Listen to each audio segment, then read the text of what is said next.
이스라엘에서 코로나19 5차 유행이 현실화하면서 정부가 여행 규제를 대폭 강화하고 있습니다. 미국 최고위 감염병 전문가인 앤서니 파우치 박사는 오미크론이 무서운 속도로 확산하면서 힘겨운 겨울이 될 것이라고 경고했습니다. 국제부 조수연 기자 나와 있습니다. 안녕하십니까? 안녕하세요. 네, 사실 이제 이스라엘은 그동안 백신과 부스터샷 접종에 이제 앞장서온 나라이기도 한데 지금 5차 유행이 시작됐다고요? 네, 맞습니다. 그런 평가가 나왔습니다. 나프탈리 베네트 이스라엘 총리가 밤사이 오미크론 관련해서 브리핑을 했는데요. 코로나19 5차 유행이 시작됐다며 3, 4주 안에 아니면 그보다 더 일찍 감염률이 급격히 상승할 것으로 본다고 밝혔습니다. 베네트 총리는 정부가 가능한 모든 수단을 동원해 시간을 벌 것이라며 그 전에 아이들을 비롯해 최대한 많은 사람이 백신을 접종하는 게 중요하다고 강조했습니다. 특히 어린이들에게도 백신은 안전하다며 아이들을 오미크론 변이에 취약한 상태로 놔두지 말라고 부모들에게 호소했습니다. 베네트 총리는 5차 유행이 본격화할 때까지 기다리면 너무 늦을 것이라면서 사업주들도 직원들의 재택근무를 허용해야 한다고 촉구했습니다. 이스라엘에서는 지난달 26일 처음으로 오미크론 변이 유입이 확인이 됐는데요. 지금까지 총 170건의 감염 사례가 보고됐고 의심 환자는 380여 명으로 늘었습니다. 네, 이렇게 오미크론 감염자가 계속 나오자 이스라엘에서는 여행 금지 국가를 더 늘렸다면서요? 네, 그렇습니다. 이스라엘 정부는 지금까지 여행 금지 국가를 59개국으로 늘렸습니다. 아프리카 50개국에 이어 영국과 덴마크, 아랍에미리트, 스페인, 또 프랑스와 스웨덴 등 9개 국가를 여행 금지 대상에 추가했습니다. 여기에 더해 이스라엘 보건부는 미국과 독일, 또 이탈리아, 스위스, 그리고 터키 등 10개국을 추가하는 방안을 강령회의에 제안했습니다. 현재 이 방안은 정부 당국의 승인 여부를 기다리고 있습니다. 그리고 입국 조치도 계속되고 있습니다. 앞서 이스라엘 정부는 남아프리카에서 오미크론 변이가 보고된 이후 외국인 입국을 금지했는데요. 오는 29일까지 이 국경 봉쇄를 연장해 놓은 상태입니다. 네, 국경 봉쇄는 이스라엘뿐만이 아니라 유럽을 중심으로 여러 나라에서 지금 다시 속속 등장하고 있는 것 같죠? 네, 맞습니다. 오미크론 변이가 좀 가장 먼저 확산한 것으로 알려진 곳 중 하나죠. 네덜란드가 다시 전국 봉쇄에 돌입했습니다. 상점과 식당, 또 영화관 등이 다음 달 14일까지 일제히 영업을 중단하게 됐습니다. 독일은 코로나19 고위험 국가 영국을 추가하면서 영국에서 온 여행객들에게 2주간 격리를 의무화했습니다. 영국에서는 지금 오미크론 확산세가 계속되고 있는데 하루 확진자 수가 연일 최대치를 기록하고 있고 런던의 경우에는 오미크론 비중이 80%까지 늘고 있는데요. 네. 이에 따라 영국 정부는 크리스마스 이전에도 봉쇄 조치에 돌입할 가능성을 언급했습니다.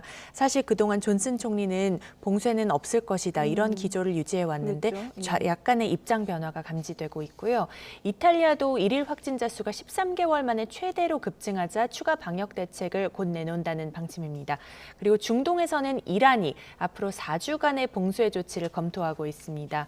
이렇게 연말 연시를 앞두고 오미크론 확산세가 누그러지지 않으면서 여행과 휴가 계획 등 지구촌 이동이 다시 위축되는 분위기입니다. 예. 자, 이런 유럽뿐 아니라 지금 미국에서도 오미크론에 대한 경각심이 높아지고 있는 상황인데 앤서니 파우치 박사도 뭔가 의견을 내놓지 않았습니까? 어떤 입장을 밝혔나요? 네, 파우치 박사는 연일 오미크론에 대한 그런 진단을 내놓고 있는데요. 이번에는 이렇게 말을 했습니다. 매우 분명한 점은 놀라운 확산 능력과 전염력이라며 의심의 여지가 없다고 말했습니다. 파우치 소장은 오미크론이 전 세계에서 현재 맹위를 떨치고 있다면서 미국에서도 일부 지역에서는 전체 코로나 감염자 중 오미크론 환자 비율이 30%에서 50% 수준까지 올라가고 있다고 밝혔습니다. 그러면서 입원 환자와 사망자 증가가 예상된다며 앞으로 힘든 몇 주 또는 몇 달이 될 것이라고 경고했습니다. 아울러 진짜 문제는 백신 접종 대상자 가운데 너무 많은 사람들이 아직도 백신을 맞지 않았다는 점이라면서 최선의 보호를 받고 싶다면 백신과 부스터샷을 맞아야 한다고 거듭 촉구했습니다.